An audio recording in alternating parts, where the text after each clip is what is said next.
Ladies and gentlemen, we're back on the air live here on Pantheon, Rise of the Podcast. And what a show. What a lot of news coming out of the game, a lot of new things being introduced, saying goodbye to some old things. And it's going to be a wonderful broadcast. We actually have facilitated a guest, thanks to the great Ballinor, once again, doing it behind the scenes, in the scenes, in front of the scenes, under the scenes, over the scenes. I thank you so much. Well, I'm already seeing some people inside the chat room. Glad to see you guys. Today's guest, I'm going to go right to it because I can't wait to talk to this guy. We talked a little bit briefly before the show, and there's already an instant rapport between us, which that's great because actually between gaming people, there's always an instant rapport, but you never know, like, are we going to be able to talk to each other on the same level, have the same takes, maybe kind of, the feel, the vibe, as the kids say today. And I'd like to introduce Drac from Static Group Live. Drac has got, I think Ballon has even prepared a special intro for Drac. And we'll get to that, and then we'll talk to Drac from Static Group Live.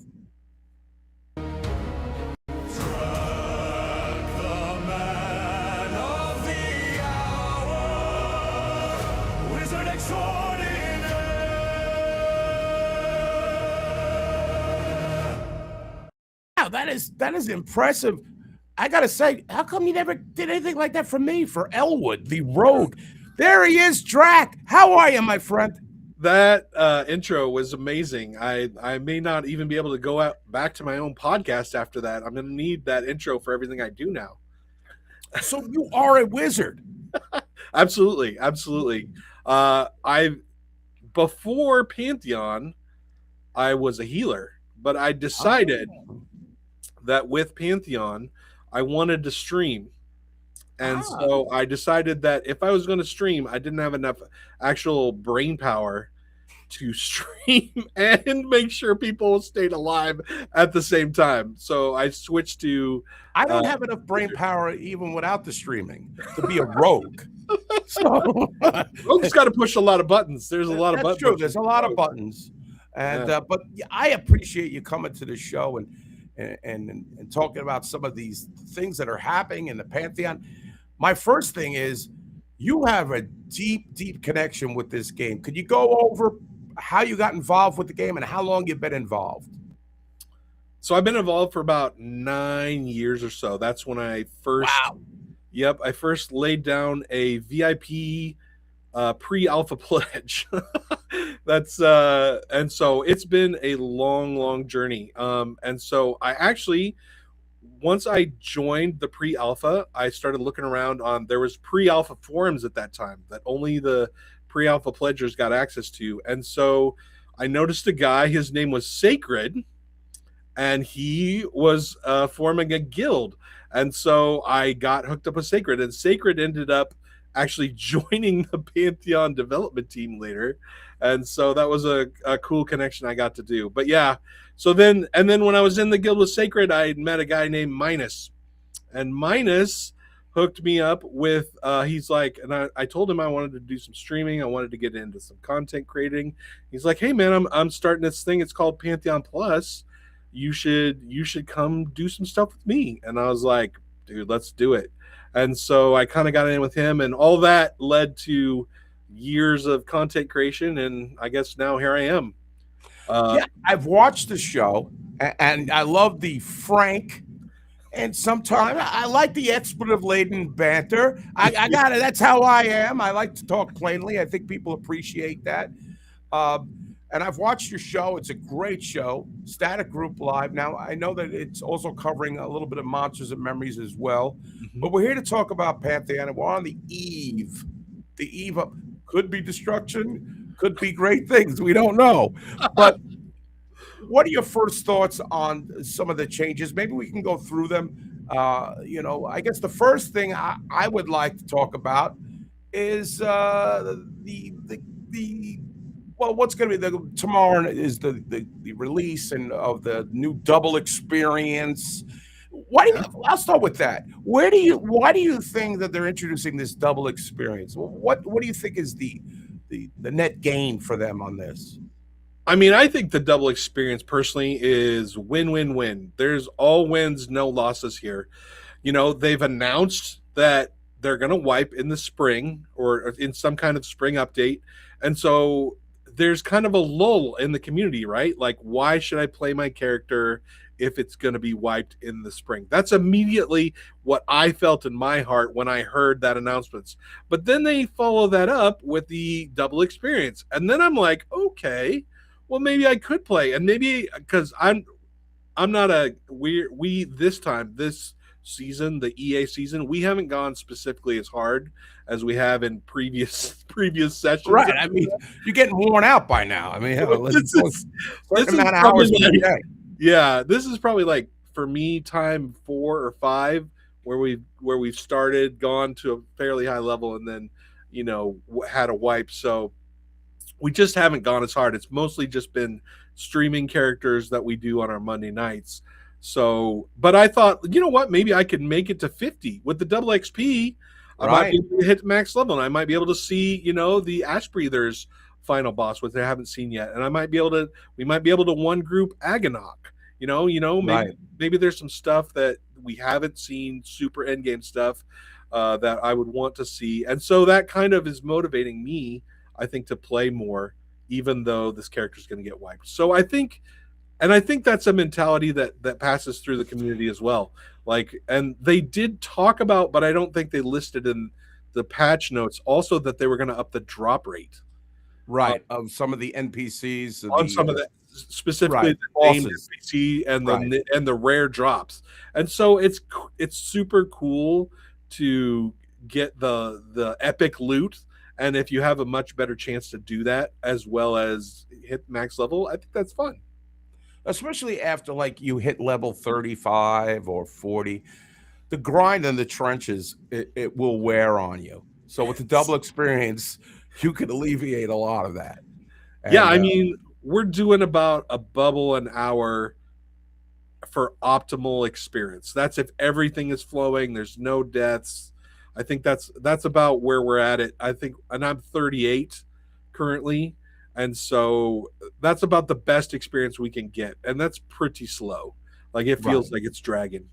Yes. I mean, it gets harder as you get higher, which I think they're also going to kind of twink that a little bit as far as the experience gain as you get level will be easier and not as hard, which to me, I'm kind of 50-50 on, because I feel like you have to suffer for your level. I mean, you remember the hell levels from EverQuest? I do. Yeah. It was pain, but you enjoyed the pain. You know what I'm saying? Masochism. Yeah. And I've said this before. I think part of the problem that they will eventually be able to solve is it's not even that the levels take long. It's that there's not enough different places to go. And so it's not that the XP bar is moving slow, because I don't personally mind that, but it's that the XP bar is moving slow, and also I have to go to the same spot over and over and over again. Like you said, you're stuck in the trenches, right? Or you're stuck and there's been a little bit, like BRK's got us a whole bunch of new options. Right. But it's just not enough. They need more content. In EverQuest, there was at least 5 or 6 different locations with different backgrounds, different mobs, different types of stuff you could do for pretty much anywhere you were at. Maybe it wasn't optimal, but at least it was different. So you could spice it up, make it different somehow. And in Pantheon, there's just not enough content to do that currently. So that doesn't help them at all. They need more content. Right. I think that's the number one gripe or grievance against the game from players and myself. There should be more content, but I feel like that's going to come. They're still working out the kinks and the mechanics of the game. There's so many utilities that aren't in the game yet.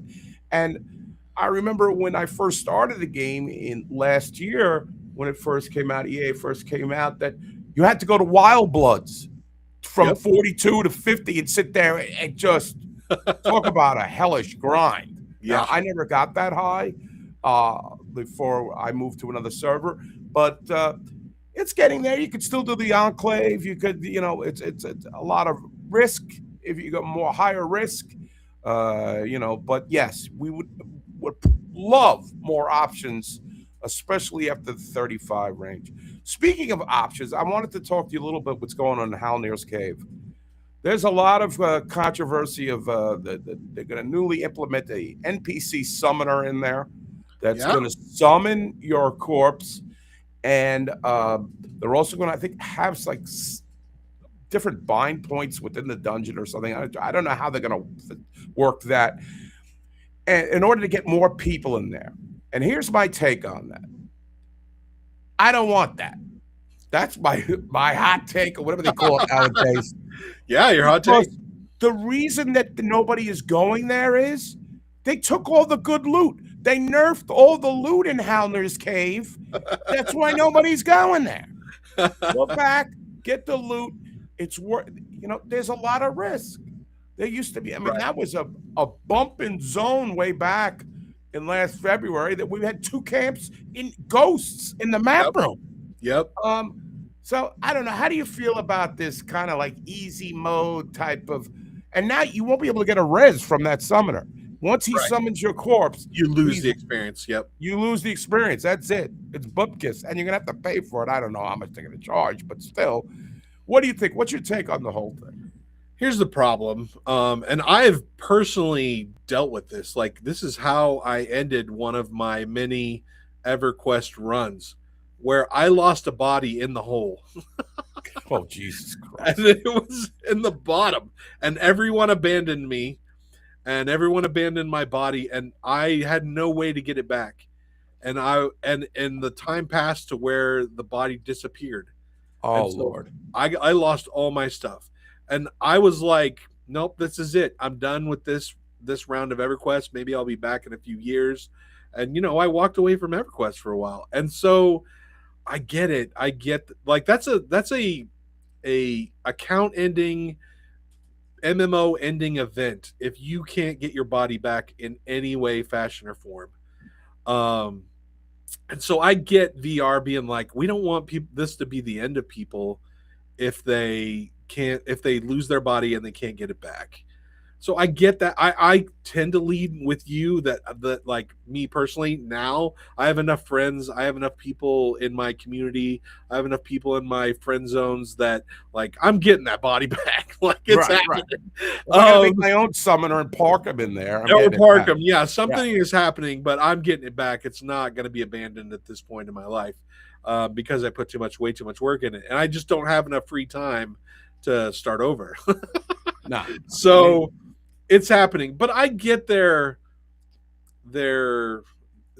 push to make it so bodies aren't abandoned on that kind of level. Like I understand that, because it's an ender. Like, if you lose all your stuff and you don't get your things, then you're not coming back to the game, and so that's a big problem. Now, I have a slightly different take on Halnir's as a whole, though. I think yes, it has gotten easier, but I think overall, part of the problem with the dungeon mobs is they don't give enough experience for a group. That's the biggest problem, because when you look at groups, almost every group that I ever get into, it's all about the experience, and it's rarely ever about the drops. Because what most people are doing is they're getting into their group to experience, and they're going as far as they can, whether that's 40, whether that's 50, whatever it is. And then once they get to 50, then they're taking their level 50 character and they're parking it somewhere in Halnir's to get whatever drop they want, right? And so the groups are not necessarily ever about getting loot. It's almost always about getting experience. And the experience in Halnir's, compared to much easier, much safer, much more reliable camps, is not enough. The risk versus reward on the experience side is absolutely just not worth it. And so why should I risk, going backwards in my XP when I'm not getting more? When really the best experience for that level range is soloing, right? Right. And so they've talked about the XP changes that are coming up, and they need to fix that because it's currently not incentivizing you to group in dungeons. Especially XP. early on in the Howler's Cave, you had the great loot drops. You had the Yeah. silver was just flowing down there. Yeah, absolutely. There's spectral essences, stuff like that. You could, I mean, they were going for big money, and it was Yeah. like, okay, but I definitely hear you on that. The group experience, especially in a dangerous dungeon like that, where it's kind of iffy, on poles, things can get mixed up really quickly there. Yeah. And it's not you got trapped floors, you fall down a floor, there's caves. I mean, it's a little bit buggy down below there with some of the mobs. Yes, I totally agree with you, but I gotta just say I'm anti any.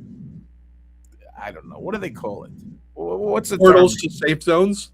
Yeah, these I don't need that. I like to live dangerously in my games, not in real life, but in my games, I like to live dangerously. So yeah, I mean, I tend to lean with you there too. I think they're trying to make it so groups don't break up, right? That's Right. the problem, and they don't have what's the magician skill? Call the hero. I think that's what it is. they don't have that with the summoner. Yeah, they don't I have guess that with the summoner. That I think- they should implement that. That is Right. I need that because I'm constantly lost. Yeah. Oh, like that. 100%. I'm always lost. You have that cop. Yes. No, I always that Gulo's in chat. I always follow Gulo around. He takes me everywhere I need to go. But I think me personally, I'd rather see them implement classes that summon. So give the Necro a player summon, give the Summoner a player summon. I think that would be a better fix than their porting around the dungeons idea. But I mean, I don't. I mean, we're still kind of feeling it out, but Yeah. I really think this should have kind of been like a no-brainer. We're gonna put this in with the Necro or the Summoner. I mean, or both. Yeah, have both. Summoner. It has the name and the word is already there. Summon. Summoner. Yeah. It's in summon. So come on, boys, get on the stick. Get on it. 100%. Okay. Well, there's so many changes coming up. Tomorrow we got horses are coming. Mounts. Mounts. Mounts now. You ready to take your mount? I don't know what I got to do. Feed it an apple, wiggle a carrot at it. I don't know what I got. Are we gonna be out there with lassos like cowboying it up? I don't know. I have no idea. I mean, then you're going to be able to choose what kind of horse you want. You want a hit point horse. You want a fast horse. You want I don't know, a stamina-based horse. I don't know. But my wife, who also plays the game, is stocking up on carrots and apples. So she thinks all these horses. Yes, that's going to be the key. Is the I don't know. Who knows? Who knows with these mounts? Where are you on the mount? A lot of people say the world isn't big enough for mounts. Why do we need mounts? Where are you on the mounts right now? My official take on the mounts is that it was always coming, because way back in the day, before I even joined Pantheon, the Kickstarter pledge, which VR has said that they're going to honor anyone that had the original Kickstarter pledge, which there's a bunch of those people around still. As the top pledge of the Kickstarter pledge had a mount reward in it. Oh, yes. And so they've said they're going to honor those Kickstarter pledges. So those of us that have been around that long, we've always known there is going to be mounts in this game because they have to honor that pledge. Look at you! You get when they go live, you're getting a free horsey, huh? Yeah, you're a bigwig. No. My pledge is not enough to get the not enough. No, because when they switched over and when they started doing their own pledges off Kickstarter, the horse mount went away. Yeah, so that was before I got into it. So only the people that have been around like really long have and originally pledged. I think the pledge was like something like $250, and that was the top pledge in the Kickstarter. Okay, something like that. I don't know the exact amount. somebody may know in chat, but it was the oldest pledge, the Kickstarter pledge. The top tier had a horse mount in it for launch. Yeah. So Wow. So I mean, you knew this was coming because they had to fulfill the pledge. So And whether we need it or not, or what, I don't know. I'm super glad that Joppa's sticking to his guns for no flying mounts. Because yeah, that's what the word I got. Flying mounts. I was playing the game last night, and then somebody said Joppa's against flying mounts, and 100%. I gotta say, I'm against flying mounts too. I'm sorry to be a downer, but I don't want to fly around the world. Sorry. Yep, he's been quoted as saying something to the effect of, "It will be over my dead body. They'll have to fire me before we put flying mounts at Pantheon." Like, he's very passionate about no flying mounts. So very excited. Mounts, we don't know the hit points and no, you know, will we be able to fight? I've heard questions like, if I have Spirit of the Wolf and I jump on my horse, will my horse have Spirit of the Wolf? I mean, we won't find this out till tomorrow. Yeah, with the big patch they're doing. If I had to guess, I would say that your buffs are not going to carry forward on the mount, and that you're not going to be able to fight on the mount at all. I would guess probably not, but that's just me guessing. You know, as I've been watching VR for a while. Right. Yeah, people are asking me if I'm going to make a druid. I actually started a druid, and then my wife took over it. I actually enjoyed the druid. I don't ever play mana-based characters because I just want to do what I want to do when I want to do it. Yeah. So, you know, depending on just the way I am. I'm a simpleton. That's what they think. I'm a simpleton. Roll your finger on the keyboard and make it happen. Yeah, that's you know, and mana, you got to equate how much mana you're going to use. You're a wizard. Yeah. What do you think about these casting times? I hear a lot of problems with these casting times. I mean, for the wizard right now, it's like awesome. It's epically awesome because all the I call them pies, but they're focus points, I believe is their official term, for casting spells, regen super fast. Like, it's super fast regen, and then also the mana is super fast regen right now. So I'm on cast after cast after cast. I never have to sit down. I never have to break. I'm just a machine gun of wizard nukes right now. So I will be shocked if they don't back that off, or change that slightly for the wizard, because it's pretty ridiculous right now. Now, I know they're changing some of the graphics. I think Cinderlance, is that what the spell's called? They're going to change it to, and there's I mean, they're supposed to be. I love that way that looks, that graphic. I mean, I think the spell effects are really good for the wizard right now. They're super, and the enchanter are really the casters. The spell effects are really, really good. Now we have some other news. Well, recently, let's go back. Have you been to the Wild Bloods Cradle at all? Absolutely. Yeah, so we went there the Monday after they dropped it, and we were 36-ish, and we just hit the shore, right? Just the shore entrance, kind of.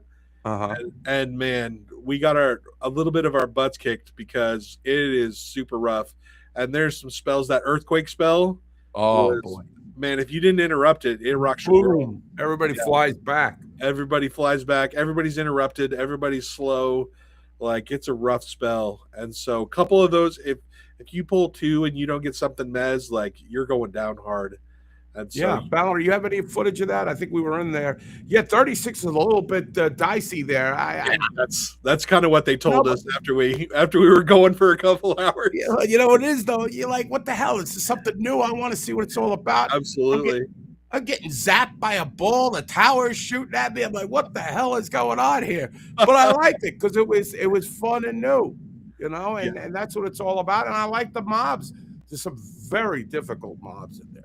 Absolutely. Yeah, and we didn't even stick our toe in past the front, so we decided to head back to Ash Breathers and get a couple more levels. This is us in there, I think.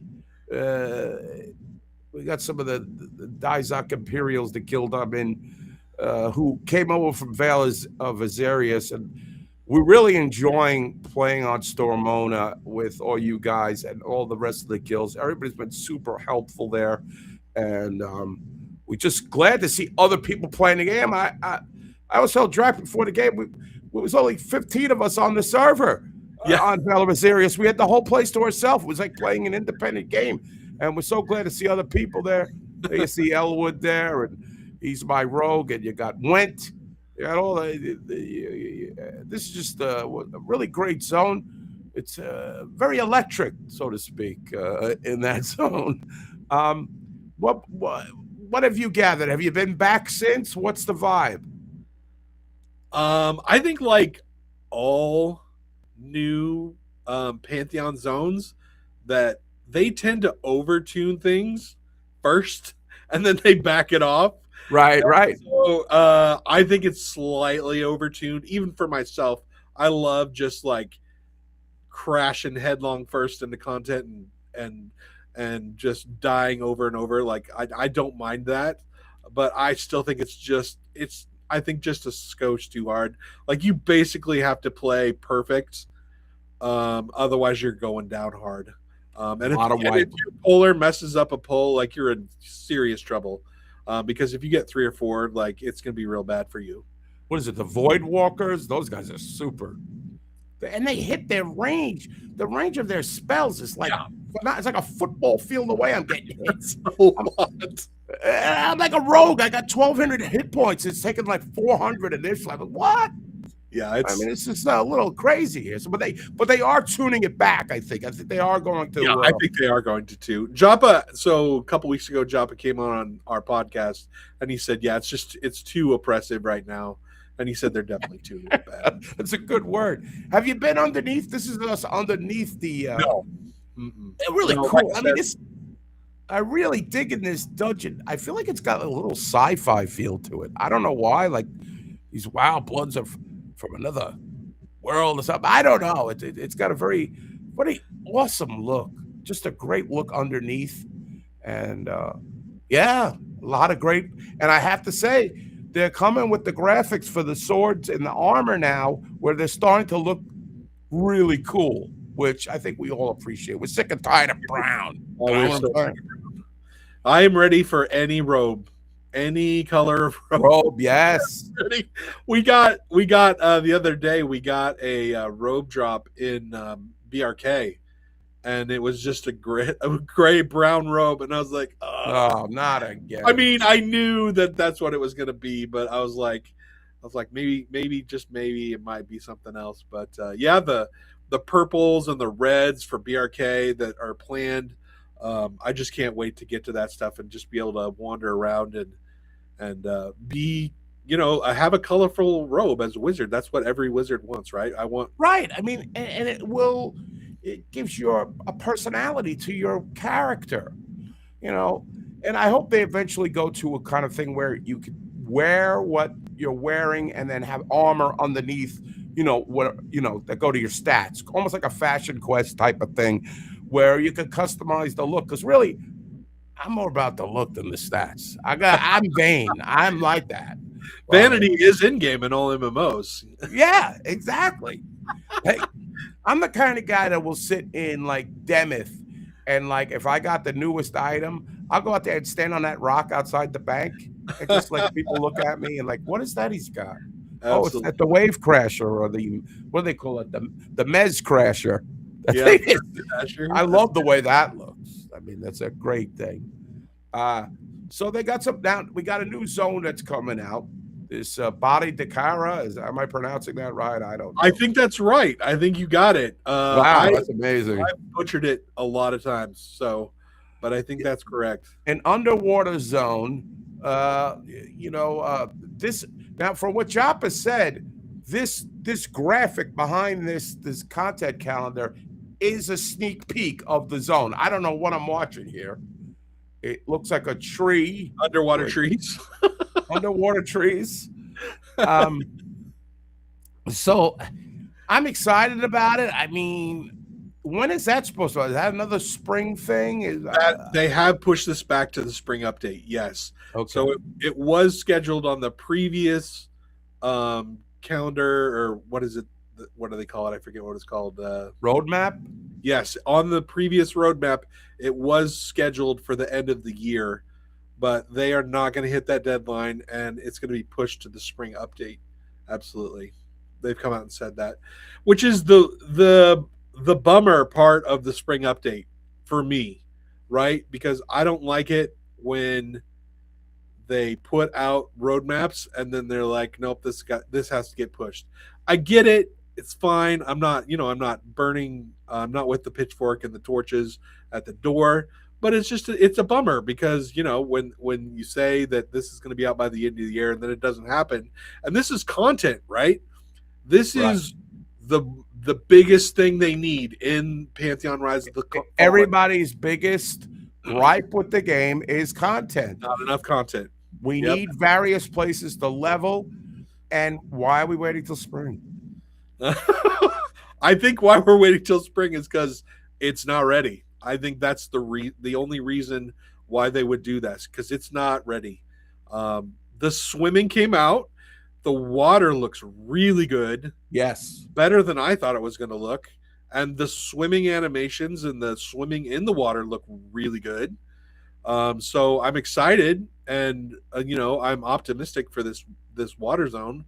But I think it's just not ready. I don't have any inside information, but I that's just my feel, is it's just not ready. Yeah, and I've noticed that when you swim and you go down, the bubble meter, your oxygen meter, has been disabled or is not working. Now, I kind of thought they were doing that as a kind of preemptive strike against when you do water travel. If you're a buffoon like me and it's just circling around. I mean, Ballador can tell you, he once had a resume out of 2 inches of water in the doors of the deep there than one time. Oh, nice. I'm always lost. So it's like the air is running out. I'm panicking. And, but I did notice they kind of didn't make it a factor. I thought it was coming, but hey, listen, we'll wait. I thought they did a fabulous job with the Enclave and BRK, though. What are your thoughts on BRK and the Enclave? Well, Enclave came first, but then BRK. Enclave. Which one is that? Is that Enclave? Is the quest, the where the ash breathers are? There's a further high level. Yes. So I haven't been to the Enclave yet. Yes. What? No, I haven't been, because we're only 38. So oh, that's right. Yeah, you got to be like at least 42 to go. 41, we're not that far yet. So I haven't been that far. I've seen stuff of it though. It looks really, really good, and I think there's a perception quest in there, if I remember correctly. Yes, and people have been doing that, and they've been raving about that. So we're really excited to get to there, which is another reason why I'm super excited about the double experience. Yeah. So because I want to do that stuff before everything resets.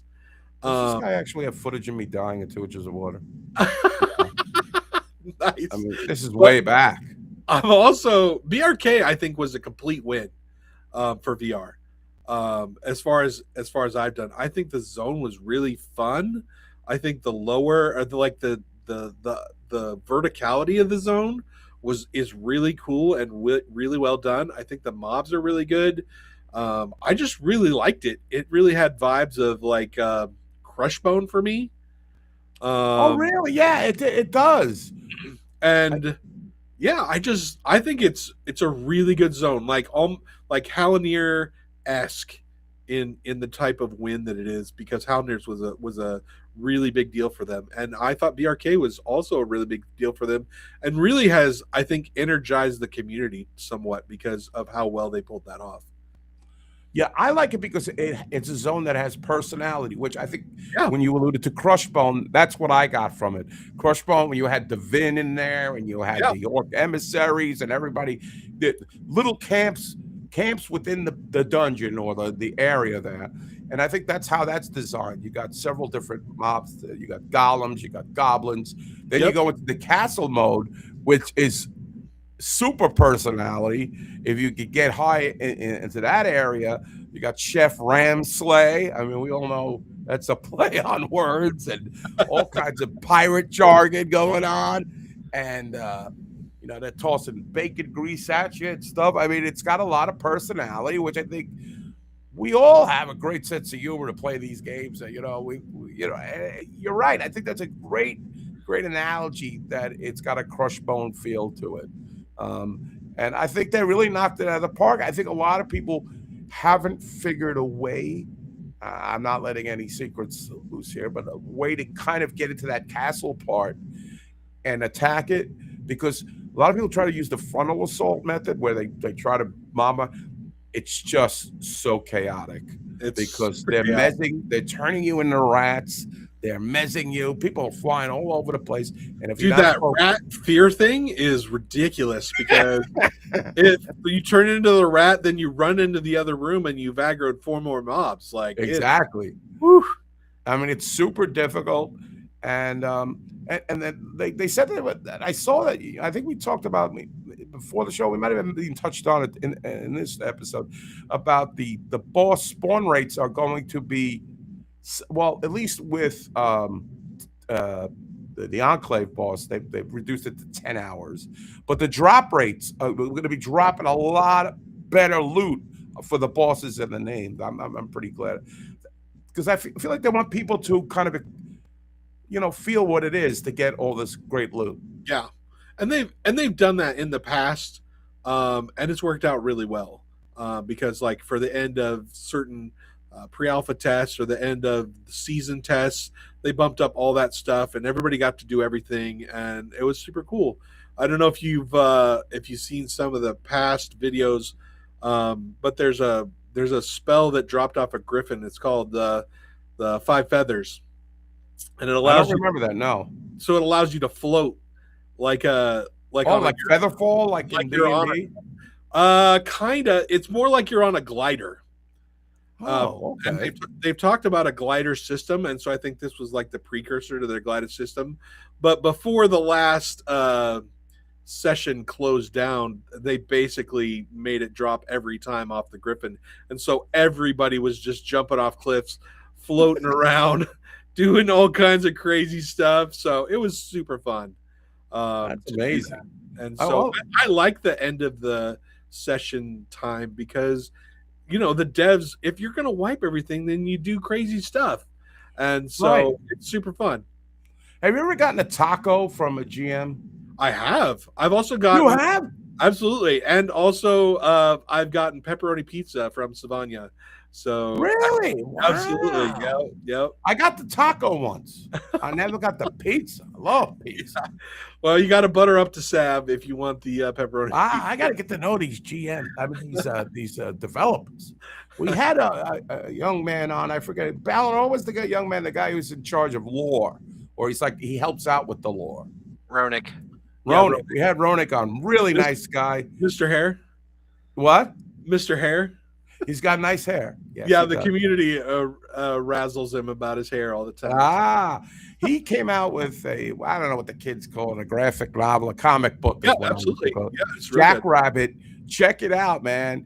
He spent some time telling us about the lore and what goes into this. And you've been with this game 9 years, okay? Yes. Now, I asked Ronick, I was like, what kind of guy was Brad McQuaid? Did you anytime have any interaction with Brad McQuaid at all?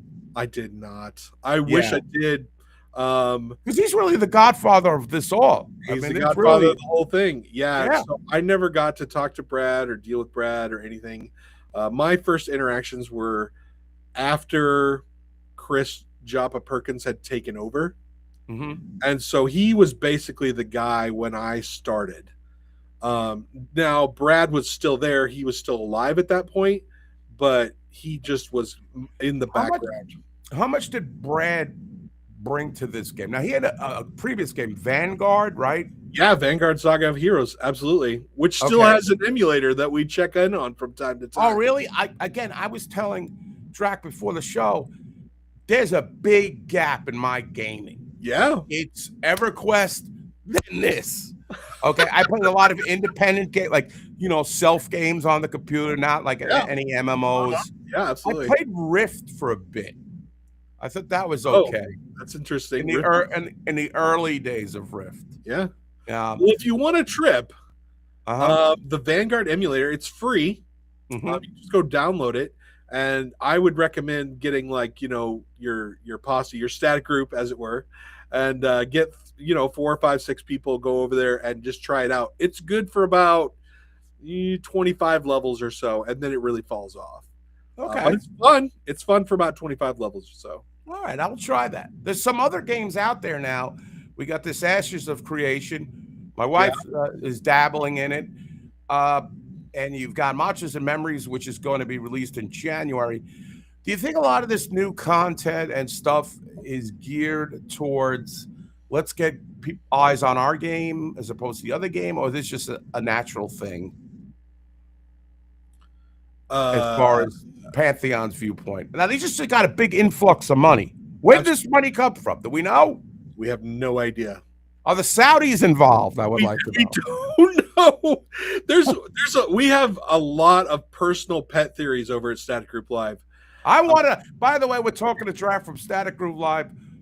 Fantastic podcast. Tell us what the theories are on all right. Number one pet theory, because they've said the donation was millions, right? Millions. Yeah. So more than 1 million. And so we have estimated by our incredible math guessing skills that it's $8.5 million. That's our guess.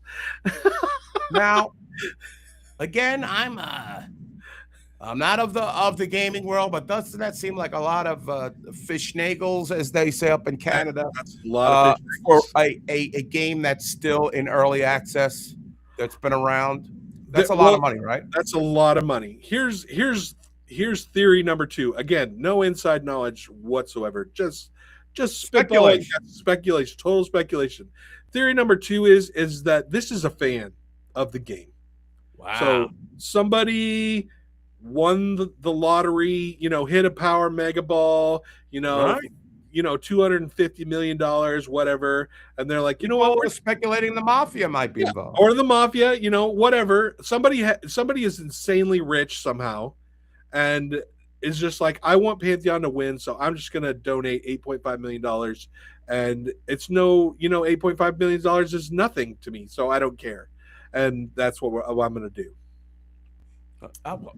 Hey, because they have said that it's not a studio, so it's not like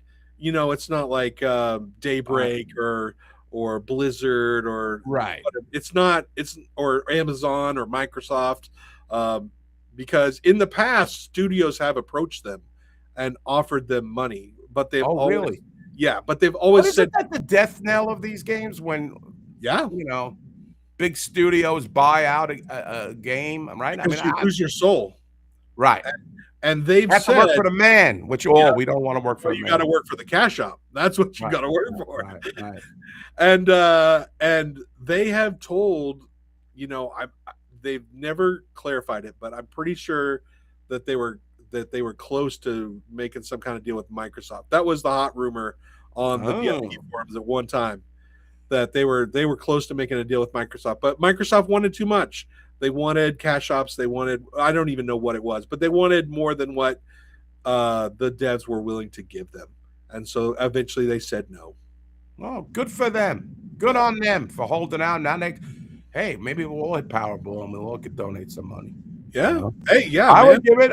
You got to understand, folks. A lot of people come on. You hear it in the OOC. You hear it on these message boards. Well, this game, they're all bitching and moaning. And it's like, hey, for $40, $40, man, $40. It's a great deal. 2,000 hours invested in this game. It's the greatest deal for $40 ever. And now Steam's got a 20% off. It's like I think it comes to $31 now. They just announced that today. Absolutely, yeah, it's a great deal. Yeah. I paid $1,000 for this thing. Grand. $1,000. That's what it cost. Is that what your wife gifted you? Yes, for the birthday. That's amazing. Yeah. So she got it from your wife. My wife is an amazing woman and tolerates my gaming. So listen. God bless. God bless. That's what I say. I mean, listen. There's a lot worse things we could be doing than sitting home playing a game. Absolutely. Especially me. I can't be left unattended. Yeah. If I'm unattended, you don't know what kind of trouble I'll get into draft. And I've been playing this for 9 years. I've spent $1,000 on it. and I do not regret a single minute of it, and I've loved every penny that I spent in it. Not only that, this channel, with all the previous predecessors and me at the helm combined, we've given away probably $5,000 to $6,000 worth of pledges to other people as we've been going along. That's amazing. That is a great story. Yeah, I mean, because like you guys, right? Like, we're not making money on this thing. Nobody's making money on this thing. I mean, these podcasts are dime a dozen. My uncle's got one. My grandfather's got one. I mean, And so as people go along and they kick us a couple of bucks here and there, we're just trying to get more people interested. We do giveaways, all that type of stuff, right? And so that's what you do, because you're just a fan of the game, and we just love the game, and we're just trying to push it forward. So right, we talked about that earlier. We're here to lift up the game. I want this game to succeed. Absolutely. I also want to have the inside track on how to be the best at it. That's why I'm playing it. But I'm not going to sit here and just bitch and moan about the game and what it's lacking. Things are progressing. Okay. Would I love to see a link for the items so my guildmaster doesn't have to type it out, what the stats are, and the Stunat I'm grouping with didn't take the time to go to Shalazam and look it up beforehand? Of course. But, it's coming. They're building the utilities. Let's hope. Getting it done. Now, let me ask you a question about the group mobs, the chevrons, as we used to call them. Yes. Chevron ways of going the way of the dinosaur. And everything. Okay. Why? Why did this happen? What was their thinking behind this? I don't know. Why VR did this? Yes. Why VR did this? VR did this because there was a very vocal section of the community, of prominent members of the community, that really hated chevrons, that are old school EQ types, and they really, really, really disliked the chevrons, and they were because they had to enforce the group. I mean, this is the MMO. I mean, I don't understand. People want to solo, they want to box. I don't understand. It's an MMO. It's about teamwork. It's about me. This is why we're instant friends. Because you and I are thinking alike. Like, I don't really care whether there's a chevron mob above it or not. Like, I play MMOs to group with other people. We're literally static group live. Form your static. Friends don't let friends pug. Like, get yourself a crew and roll. Like, exactly. But it drives me nuts. I mean, it drives me nuts. I mean, and half these classes, when especially as the game has progressed, they could solo group mobs. Yeah. I remember following a paladin around like 5 months ago and just reaching experiences. He took on 6 group mobs at once. I don't understand what the problem is. It's an MMO, you idiots. I mean, at the end of the day, and this is what we've said publicly, at the end of the day, pick a lane and stick with it. If we're going not chevrons, then this needs to be the final iteration of this. And you can never go back to chevrons again, which is whatever. I don't care. Pick one, pick the other. But to redo it, to me, seems a little wonky. But I guess it's whatever. If they have to do it, then they have to do it. But I think, again, it goes back to there was a very vocal amount of people that were in the community. I mean, on the message boards, I don't go on the message boards. The Discord. So the Discord is really where the VR devs live and listen to feedback. Okay. So if you are looking to get your opinion heard and you want it in the forefront of the conversation, I think that the Discord is the main place. Okay. Don't go to there's several off sites, like not official sites, like the off Facebook group is Toxic Wasteland. Reddit, of course, is not a friendly place to be at any time. And so I would avoid those. If you really want your opinion heard by devs, post it in the official Discord. I think they must have listened to me. I bitched about those steps going from Throne Fest to Avalia there, or whatever it was. We get stuck on the step going back to Throne Fest. I fixed this thing. I think it's finally fixed. Oh, and there was a petition. I forgot about the petition. So part of the community formed a petition on change.org to get rid of chevrons. Yeah, I forgot. Thanks, Oh, God. Vindini's in chat. And of course, he remembered the petition. Yeah, they absolutely formed a petition, and there was like 35, 40 people that signed the petition. It wasn't like, it wasn't. I don't a like huge to see them bend the knee that quickly to the 45 people who wound up the petition. Come on, who's got the time to come up with the wording for a petition? Not me. I thought it was ridiculous. I thought it was. This is like, this reminds me. There's another pet peeve of mine. I'm sorry, I'm getting a little animated here. The energy Get a little warmed up. The energy drink is finally kicking in there, and the illusion for the enchanter, the slime illusion. Yep. Which is awesome, by the way. Really good. Right.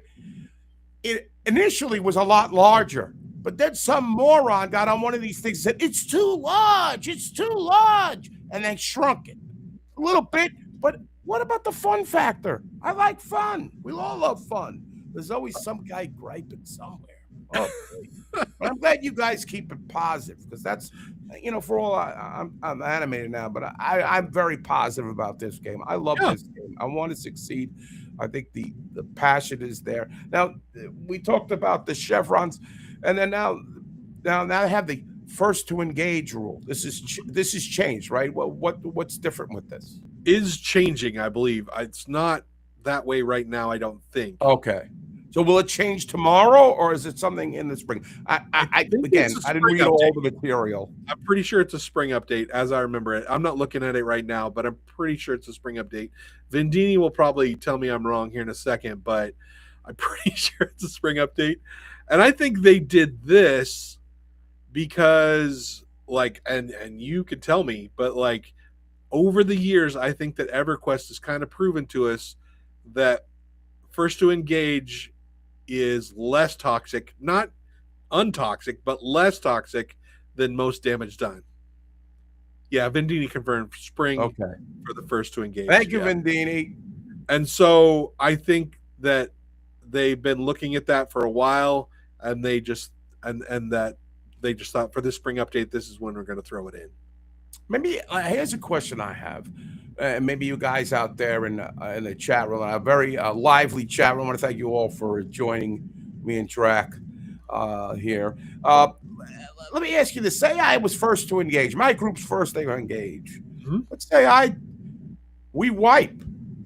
Is the next group, can they come in on the kill? I mean, what happens then?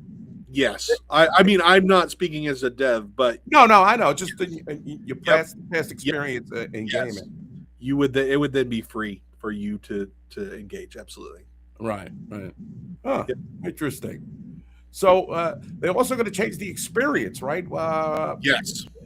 As far as per kill, or I don't know, how is it going to go? So per kill, and also the time to kill each mob has been increased. So currently they're saying each mob takes anywhere from 15 to 20 seconds to kill. And then now it's going to take anywhere from 50 to 60 seconds to kill. So I enjoy that. I like a long battle. Right. And I think that this is specifically done because you have necromancers in the game that have dots. And if every mob dies in 20 seconds, then you're not getting enough dot damage off to make it worth your while. Also, same thing with a rogue. Right. I just use burst damage because to put my poisons down, it's useless. It's a waste of time. It's not. Why am I using the poisons? Yeah, the juice isn't worth the squeeze, as they say. Whoa, I like that one. I'm going to steal that. Take it. Also, things like shaman slows, right? Or things like enchanter haste. All these things depend on the fight being somewhat longer for it to actually pay off. Right. And because they cost a lot of mana, but they don't actually, it's not worth it if the fight's 20 seconds. And so I think that's part of the reason. And so their goal is to increase the kill times, but then massively increase the amount of experience. And so they showed that little chart on the blog post. And I think just overall, it's not going to take you as long to get to 50, and then it's not going to take you nearly as many kills because you're going to be killing stuff for longer.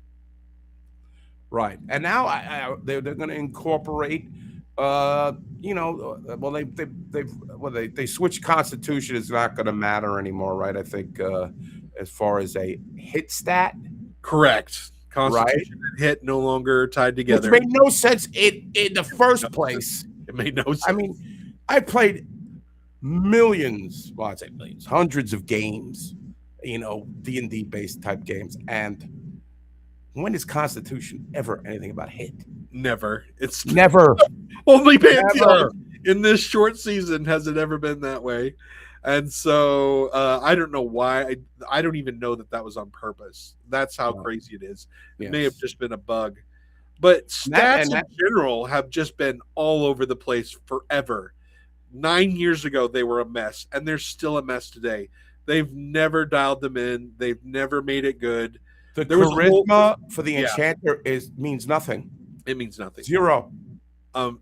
Int for a wizard, it's not that as much as you think it is, because I've taken all my int gear off as a level 38 wizard and nuke stuff, and then the difference between it all being on and it all being off is not nearly as much as it's a little. You can kind of tell, but it's not as much as you think it is. Like the percentage damage stuff is amazing. I've got a couple of percentage damage items that boosts your DPS way up. I can instantly tell, and crit I can instantly tell with that. But it's all about crit.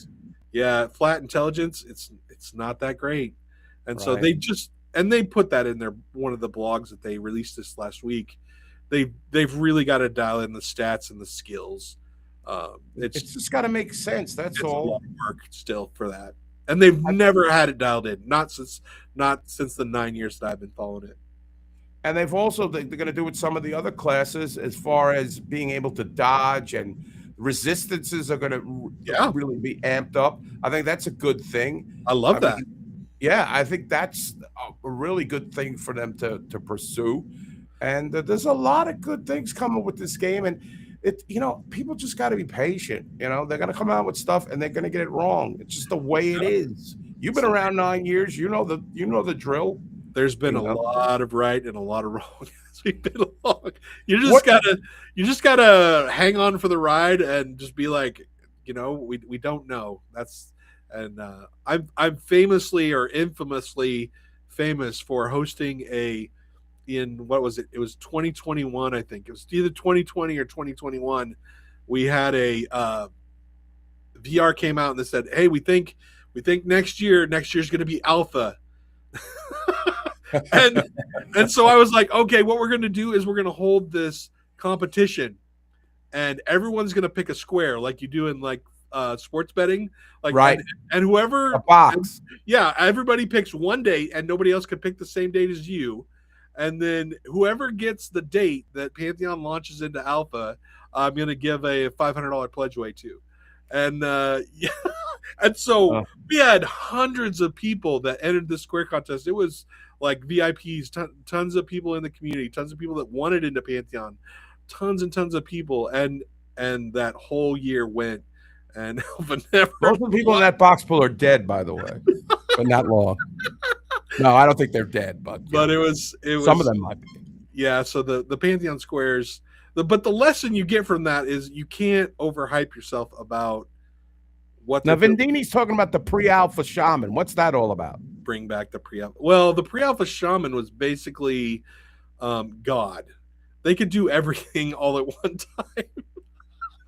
They were nukers, they were daughters, they were healers, and they could also just melee solo stuff.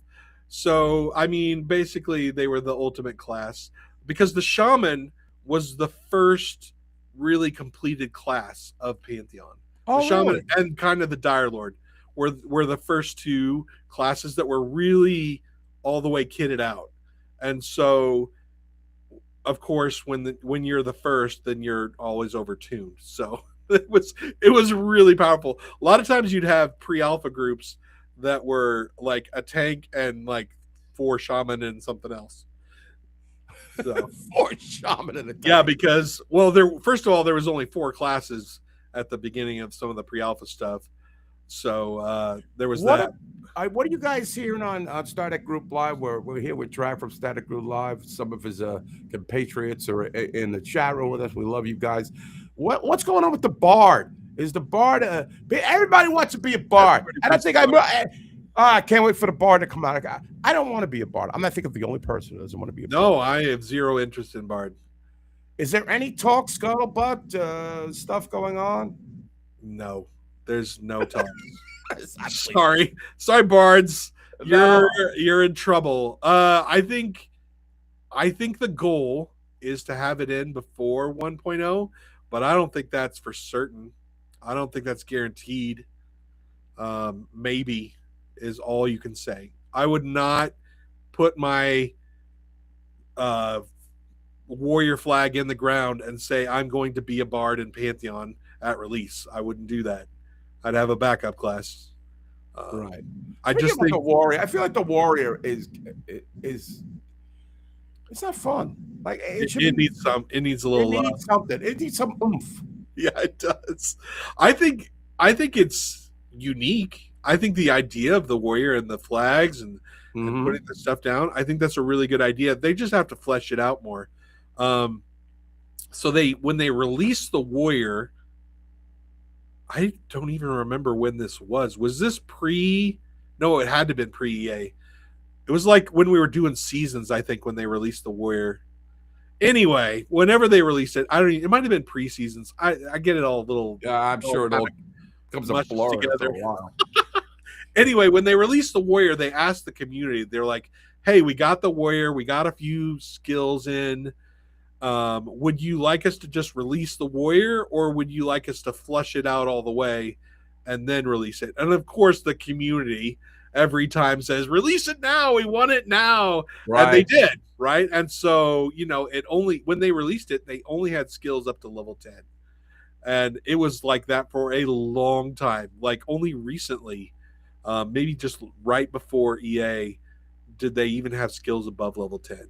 So the Warriors never been in a good state. They just have to make more passes on it. They just haven't nailed it down yet. Now the mastery system is about to come in. Yeah. Now this is a spring mastery. We're gonna do mastery, right? Spring. Yep. Yeah. Absolutely spring. I feel like it's gonna be like almost like an ability tree, or like we were talking before about like a kind of an AA system that used to be in EverQuest, where you could kind of fine tune your, which is a great thing. Yeah, I love it. That's something I'm very interested in. As a rogue. Rogue is one of the most diverse classes. You can play a lot of different ways, and I think this will enable these other classes to kind of feel that way, and even the rogue fine-tune it even something even more specific, and kind of customize your character and really make it your own. This is a really good thing. And weren't mastery shards in any of these seasons previous, or yes, I don't know. They were, right? Yes, absolutely. Yep, the mastery shards. But honestly, most of the mastery you just got from leveling. And so you just got mastery points. But the problem is the tuning of the mastery points has never been good. You just got way too many mastery points. And so any skill that had a mastery ability, you enabled it because you had way more points than what you could ever want to spend. I always had extra mastery points. And I had every skill used everything all the time. They got to, Yeah. And I think maybe there were some classes that weren't like that, but the wizard was definitely like that. And so they just have to fine tune it. I equate mastery the way that Joppa talks about it. I kind of equate it as AA meets a skill tree.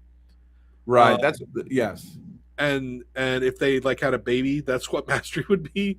And I think it's super fun. If they can pull it off, I think it's going to be, I think that horizontal progression is a great way to make your MMO live on, because it gives people something to do, because you don't want to hit max level and then not have anything to do. Right. So I think mastery is a great way to keep that going. Well, that's how it was in EverQuest back in the old days of the compact computer and the dial-up. EverQuest, you got to level 50, and I was sitting there. I was the first on my server, the first 50th 50th level warrior, and I was just sitting around prancing around and fade to wear or whatever, and level 50. And then they came out with those AA points. Yeah. Oh, my guild's like, you got to do this, you got to get this in order to get loot. I'm like, But then I started to enjoy it because I began to fine tune my character and make it something different than it gave me something to do post 50, like you said. Yeah, got to get that level 3 run speed, otherwise you're out. Yes, got to have the run speed. People are addicted to run speed. Speaking of run speed, that aspect of the wolf on the ranger, is that as fast as SOW or SOW or whatever they were calling it this week? Do you know the aspect? I don't think it is. I'm not for certain on that. I don't play a ranger and or a druid, so I'm not for certain. I have a ranger. It's weird. Ranger and rogue are weird. Like the rogue, I could set traps. I don't need parts. I'm a ranger. I set traps. I need parts. I don't get it. I got to forage. I got to do a lot of things to set a trap as a ranger. And even, I can help you there. I don't know. And the invisibility, you get like a 2-minute invisibility. With the ranger, one of the last ranger updates, you got to forage for that, and it's only available in certain areas. And so I wound up stocking up on that stuff anyway. I mean, the solution to this is super simple. Let's play wizard. Yes, I wouldn't have to worry about any of this. No, you get anytime. You get the 9-minute invis on any click you want. It's super great. Yeah, I gotta have a wizard. Well, Drac, we've come to the end of our program. I'm battling a little bit of a head cold. I could talk all night with you. Really, you're an awesome guy, and we thank you for coming on Pantheon and spending your time with us, imparting the knowledge. You're a veteran, 9-year veteran of Pantheon. Speak to a newbie who's only been in this game a year. I appreciate it. Valinor appreciates it. I appreciate Static Group Live and all they're doing and helping the community and just pushing this game forward. That's what we're all trying to do. We're trying to promote the game and get the good word out. And we just love talking about this game, playing this game, everything about this game. Super fun. I appreciate the invite. Always love to do stuff with different creators. Love to get in there and mix it up. I just think it's super fun to get to know new people. And now we're coastal friends. So this is fantastic. Yeah. You're in Seattle. I'm in New York. The wonder of the internet, I have to tell you, bringing friends together. I mean, this is why we do MMOs, right? We want to meet. Well, we said it before. I mean, with these solo and these boxers, I don't get the boxing thing either. One last question. You think boxing will be a part of this game when it's finally said and done? I think that they are going to take a no boxing stance, but I seriously question whether they're going to be able or whether they will enforce it. Yeah. I think it's going to be very difficult to enforce it. They are kind of doing a more hands-off approach to managing the users in their game, whereas Monsters and Memories is very much taking a hands-on approach. Like if Monsters and Memories says like they're not going to do boxing and they're going to enforce it, I kind of believe them because like I've been in the game and I've bumped up against other people and we've had disputes and all of a sudden poof, there's a GM all over the place. Yeah, there's a GM there and he's sorting it out, right? But in Pantheon, that is not the feeling. Pantheon wants kind of people to resolve their own problems and they want to do. That's why I think the first to engage is better for them because they don't want GMs to come in and solve problems at camps. That's not the route they want to do. So, I think eventually once everything is settled with the game, maybe they'll be more involved with. Maybe I don't know. It's a lot of drudgery. Dude, it's got to be a lot of work. Like how much? A lot of work. It's a lot. I don't know. Well, but Richard Ellis, I'm not saying about porting. I'm just saying, like, we on Veil of Azarius, we had a guy who was boxing 5 characters at once, and he was basically taking up a whole camp, and they were all summoners. I didn't understand what the end game is this. Yeah, here, but whatever. Those people are around. It is a talent, but a talent I don't want to deal with. Right. You know, this has been a while ago, probably 5 or 6 years back, but I interviewed a guy that 56th boxed EverQuest. He does his own raids in EverQuest. And I just What a colossal waste. burnt toast. It was I mean, I'm not a boxer. I want to play with real people. I want all the people in my group to be real people. But I think it's kind of fascinating to get into the minds of like a person who runs 56 EverQuest accounts at one time. No, I mean it is. Like, you're a little crazy if you do that. Like, it's kind of getting in the mind of Jeffrey Dahmer. Or, it is. It kind I of mean, is. it's crazy, but it is a skill. But I don't want it like that. Yeah. That's the way I look at it. I think exactly what you said is what's going to happen. They're going to say no boxing, but are they really going to enforce it? And Yeah. We'll see. That's going to be tough. Man, enforcing boxing is a rough go. Well, have a happy holiday, Drac. You too. Everybody at Static Group Live, I wish you a happy holiday and a happy New Year. And thanks so much for joining us. And it's going to be amazing. And listen, for you people out there grieving about this game, there's no subscription. Last question: will there be a sub once this game goes live? Absolutely. Absolutely. 100%. There's no question. Price range. They've always said it's going to be a sub game. I would guess anywhere from, man, if I had to say, I'd say somewhere between $15 to $20 a month. I think that's about fits my budget. Yeah. Happy holidays, everybody. Good night, everybody, from Pantheon, Drac, and Ballador, my producer. Everybody have a good night. Take care.